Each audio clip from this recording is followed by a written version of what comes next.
Bismillahirrahmanirrahim. Assalamualaikum warahmatullahi wabarakatuh. Ya, hari ini hari Selasa 14 Juli 2020, Miss Septi akan terangkan tentang materi mata pelajaran tematik. Jadi besoknya hari Rabu, kamu sudah punya bayangan kita belajar tentang apa. Sekarang kita belajar tentang perkembangbiakan pada tumbuhan. Jadi tumbuhan juga mengalami perkembangbiakan sama seperti hewan dan manusia. Nah, tumbuhan berkembang biak melalui dua cara. Yang pertama dengan cara generatif, kemudian yang kedua dengan cara vegetatif. Nah, Miss Septi bahas satu-satu ya. Tetapi kita akan lebih fokus kepada perkembangbiakan pada tumbuhan secara generatif. Jadi, perkembangbiakan pada tumbuhan secara generatif itu adalah perkembangbiakan tumbuhan secara kawin. Artinya ada jantan, ada betina. Berarti alat kelamin jantan pada tumbuhan adalah benang sari. Nanti bisa kasih tunjuk ya, mana sih yang disebut dengan benang sari. Kemudian alat kelamin betina pada tumbuhan adalah putik. Nah, perkembangbiakan pada tumbuhan secara generatif adalah perkembangbiakan yang dialami oleh seluruh tumbuhan berbiji. Contohnya, tumbuhan apa yang berkembang biak dengan generatif yang ada bijinya? Ya, betul, seperti pohon rambutan, pohon mangga, jagung. Semua berkembang biak dengan generatif. Nah, cara yang kedua, tumbuhan berkembang biak melalui vegetatif. Artinya perkembangbiakan secara tidak kawin. Maka tidak ada jantan dan tidak ada betina. Perkembangbiakan vegetatif sendiri dibagi dua. Ada vegetatif alami dan vegetatif buatan. Kalau vegetatif alami artinya tumbuhan itu sendiri melakukan perkembangbiakan tanpa bantuan manusia atau perantara lain. Sedangkan vegetatif buatan perkembangbiakan dengan cara dibantu oleh manusia. Nanti kita akan membahas tentang perkembangbiakan vegetatif. Oke, kemudian kita akan belajar tentang bagian-bagian dari bunga. Nah, tadi sebelumnya Miss Septi sudah infokan. Tumbuhan mengalami perkembangbiakan generatif, artinya perkembangbiakan secara kawin. Memerlukan alat kelamin jantan dan alat kelamin betina. Pada bunga, alat kelamin jantannya adalah betul, benang sari. Nah, yang mana sih Miss yang disebut dengan benang sari? Pada gambar ini benang sarinya terlihat ada 4 ya. 1, 2, 3, 4. Ini disebut alat kelamin jantan. Alat kelamin jantan tadi adalah benang sari.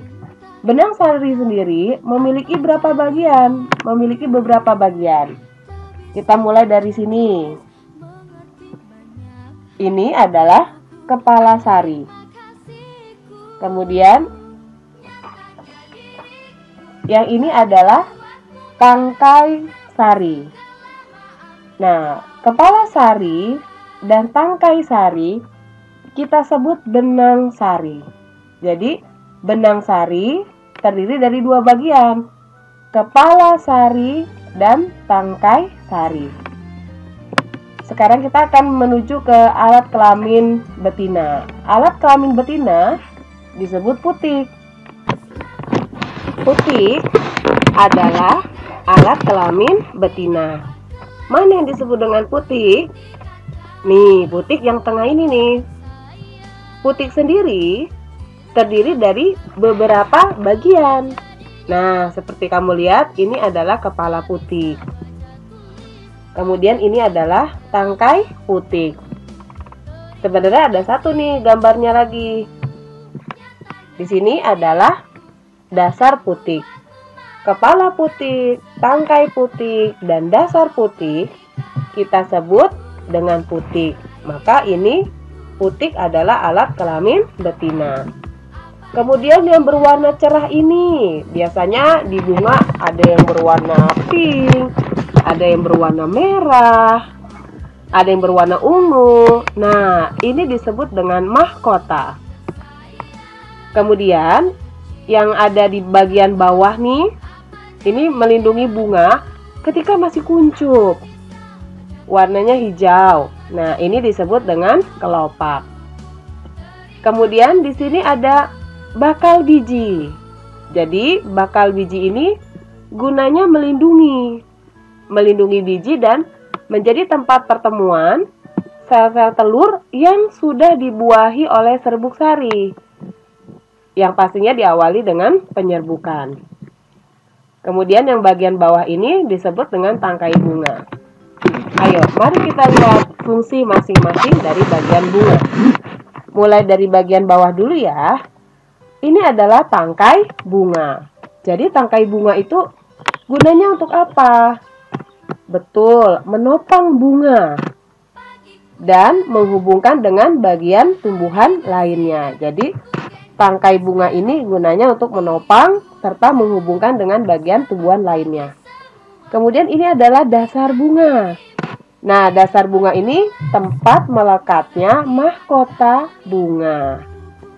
Kemudian yang warna hijau ini adalah kelopak. Kelopak gunanya melindungi ketika bunga masih kuncup. Jadi ketika bunga belum mekar, maka bunga dilindungi oleh kelopak. Kelopak ini akan terbuka ketika mahkotanya mekar, seperti gambar ini ya.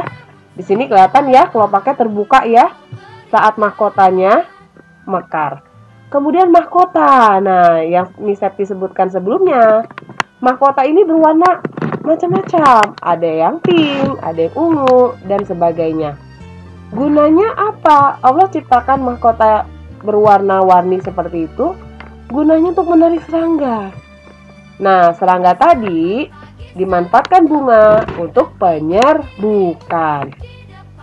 Kemudian benang sari. Nah, benang sari yang ini yang ada 4 nih ya. Benang sari di sini gambarnya ada 4 ya. Benang sari adalah alat kelamin jantan, betul. Kemudian yang di tengah sendiri nih, ini adalah putik, alat kelamin betina. Kemudian di sini ada bakal biji.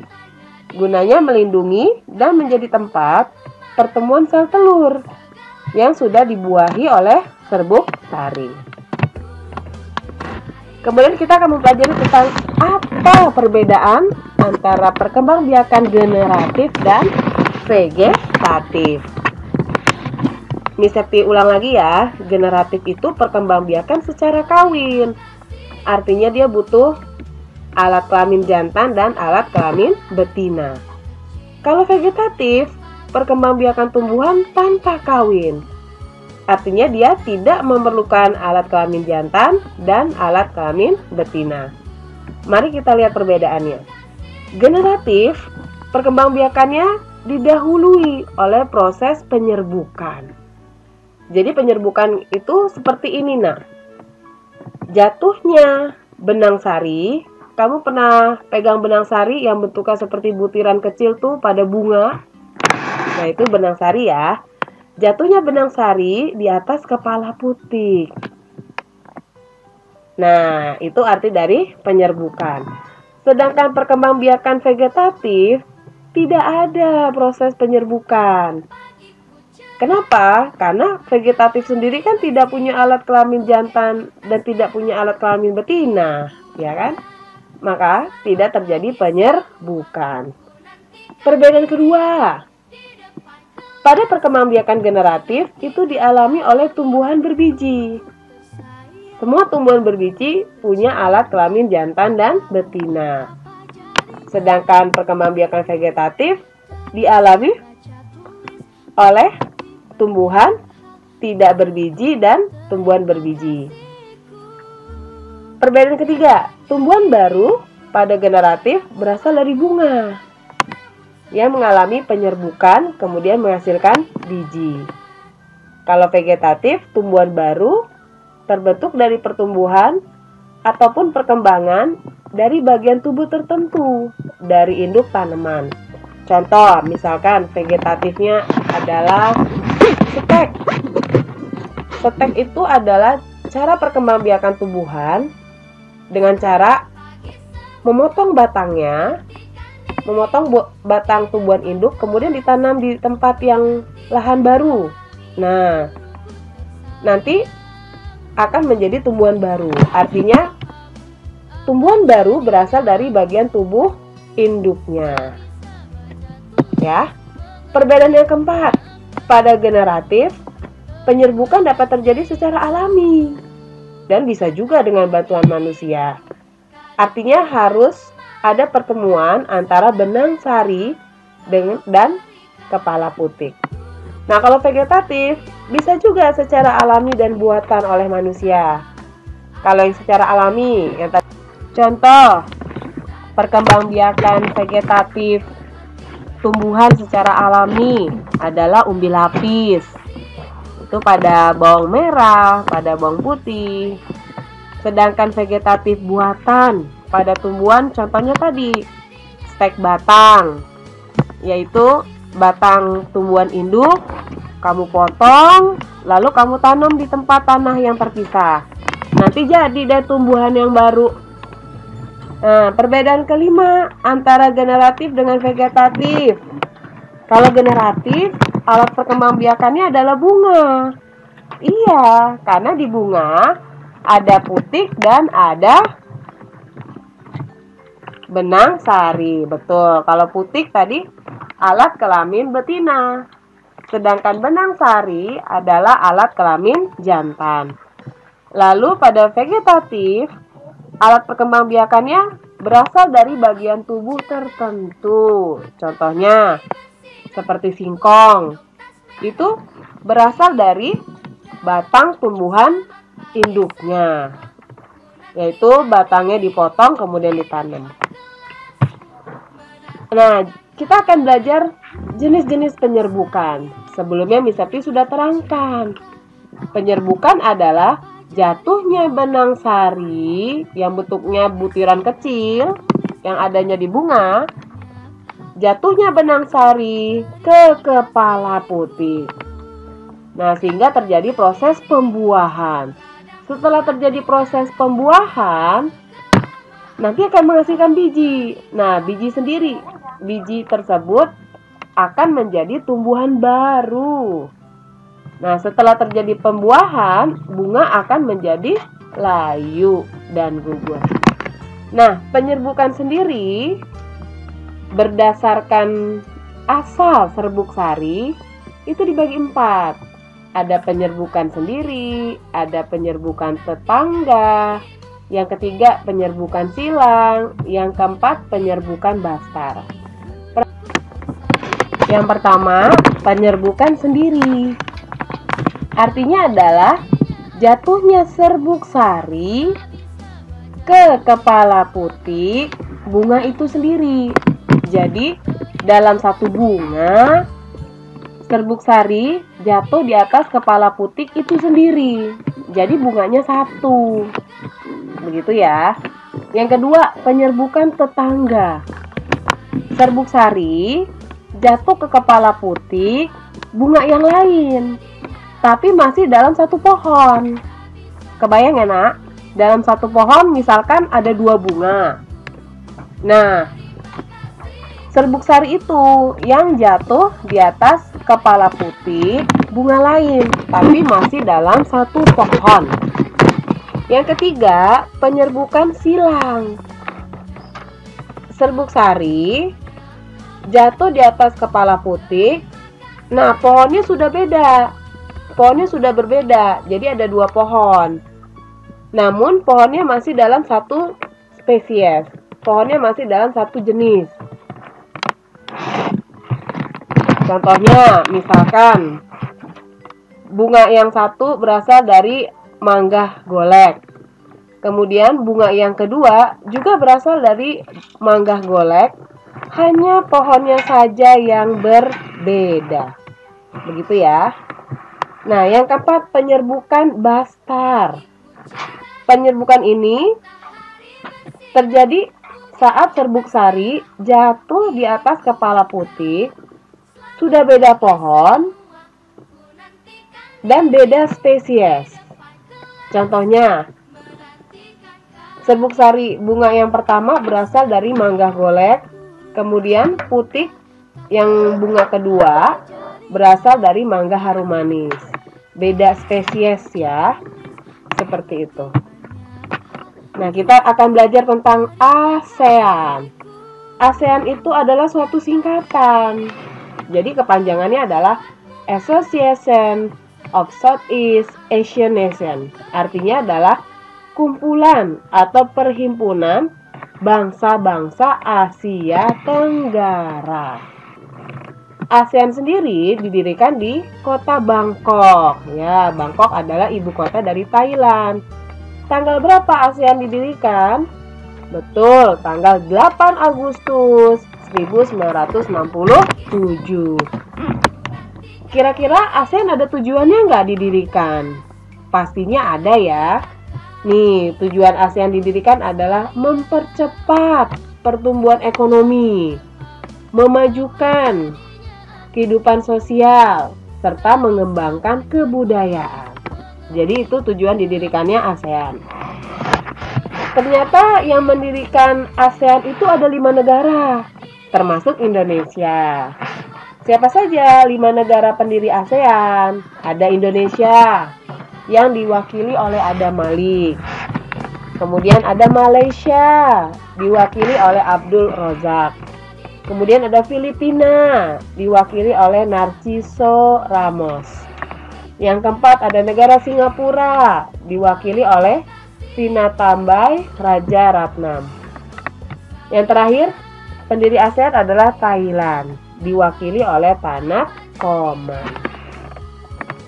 Nah, tadi Indonesia sama Malaysia ternyata sama-sama pendiri ASEAN ya. Sekarang kita lihat apa persamaan Indonesia dan Malaysia. Ternyata sama-sama memiliki banyak suku bangsa. Indonesia sudah jelas ya, suku bangsanya banyak ya.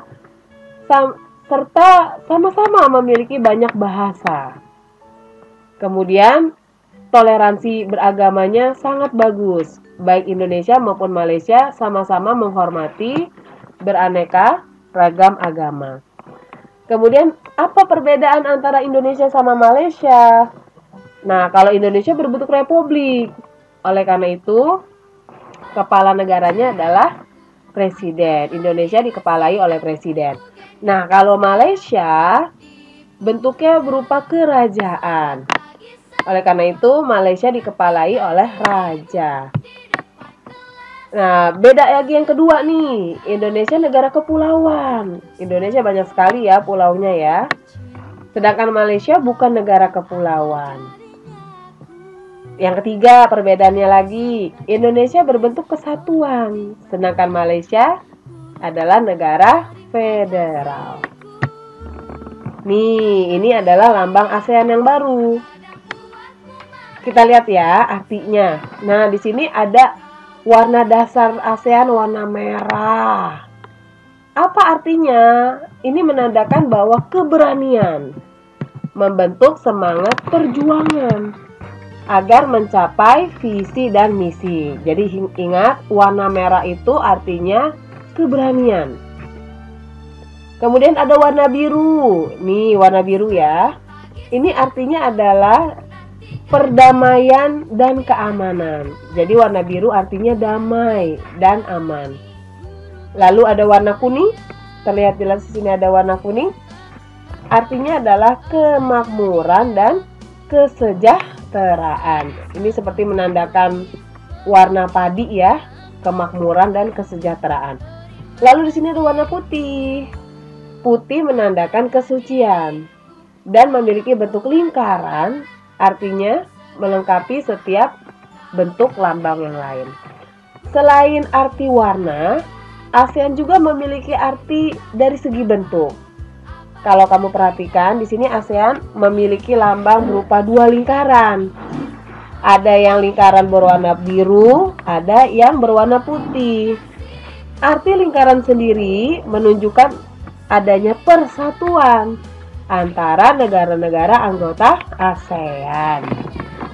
Jadi menunjukkan persatuan ya. Lalu ada 10 tangkai padi. Di sini ada 10 tangkai padi ya. Melambangkan negara ASEAN itu ada 10. Negara ASEAN ada 10 ya. Siapa saja? Filipina, Indonesia, yang ketiga Malaysia, keempat Singapura, 5 Thailand, 6 Brunei Darussalam, 7 Vietnam, 8 Laos, 9 Myanmar, 10 Kamboja. Nah, yang terakhir arti lambang ASEAN. Di sini ada kata ASEAN. Tepatnya terletak di bawah padi. Ini maksudnya padi ya. Bentuk ini mewakili bahwa logo tersebut adalah lambang resmi yang memiliki identitas. Nah, sekarang kita belajar tentang nilai-nilai Pancasila. Sebenarnya nilai-nilai Pancasila sudah kita pelajari di kelas 5 ya. Kita akan mereview kembali. Oke, ini ada gambar bintang dan perisai ya. Di sini mewakili Pancasila 1. Pancasila yang pertama bunyinya adalah ketuhanan yang Maha Esa. Contohnya apa saja yang berkaitan dengan sila pertama? Ya, pastinya kamu sudah tahu ya, berkaitan dengan keagamaan. Kalau dilihat nih gambar nomor 1 apa nih? Di sini ada berbagai macam agama ya. Artinya saling menghormati dan bekerja sama antar pemeluk agama. Kemudian di sini ada gambar sama juga ya, ada umat beragama juga nih. Saling menghormati kebebasan menjalankan ibadah. Kemudian kita harus percaya dan takwa kepada Tuhan sesuai dengan agama yang dianut. Nah, sila yang kedua ini adalah rantai. Sila kedua adalah kemanusiaan yang adil dan beradab. Kalau dilihat ini contohnya adalah ini seperti ada gotong royong ya. Artinya mengembangkan sikap gotong royong. Nah, di sini ada seperti mengakui persamaan hak dan derajat. Kemudian bisa juga saling menyayangi sesama manusia dan mengembangkan sikap tenggang rasa. Nah, kemudian sila ketiga diwakili dengan pohon beringin. Sila ketiga bunyinya adalah Persatuan Indonesia. Siapa bisa kasih contoh kehidupan sehari-hari dalam tatanan sila ketiga? Ya, kalau dilihat di sini ada anak-anak sedang upacara bendera ya. Itu termasuk sila ketiga. Artinya adalah memiliki rasa cinta tanah air serta bangsa dan negara. Kemudian di sini ada gambar anak-anak memakai baju adat. Nah, di sini artinya adalah mengakui semua suku bangsa. Yang ketiga, menempatkan kepentingan persatuan dan bangsa di atas kepentingan diri sendiri. Itu adalah contoh nilai-nilai Pancasila. Nah, sekarang kita belajar tentang SBK. Materinya tentang patung. Pasti semua pernah ya melihat patung ya. Banyak ya, patung bisa kita temukan di jalan raya juga ada. Kemudian juga ada di pusat perbelanjaan. Nah, patung sendiri artinya apa? Patung adalah benda 3 dimensi. 3 dimensi berarti punya ukuran panjang, lebar, dan tinggi. Siapa yang buat patung? Pastinya manusia. Dan patung termasuk suatu karya seni. Kenapa manusia menciptakan patung? Pastinya untuk menghasilkan karya seni. Jadi tujuan menciptakan patung adalah menghasilkan karya seni. Tidak boleh disebah ya. Menghasilkan karya seni yang bisa bertahan sampai lama. Nah, siapa yang menciptakan patung? Sebutannya apa orang yang menciptakan patung? Betul, sebutan orang yang menciptakan patung disebut pematung. Patung sendiri terdiri dari berbagai macam bahan. Kalau dilihat di sini ada patung gajah ya, ini terbuat dari plastisin, lilin mainan. Itu plastisin. Kemudian di sini ada guci, ini terbuat dari tanah liat. Kemudian di sini ada patung juga, ini terbuat dari keramik. Kemudian di sini patungnya terbuat dari batu. Oke, demikian pembahasan tematik hari ini. Agar kalian bisa mempelajari sebelum hari Rabu. Terima kasih atas perhatiannya. Wassalamualaikum warahmatullahi wabarakatuh.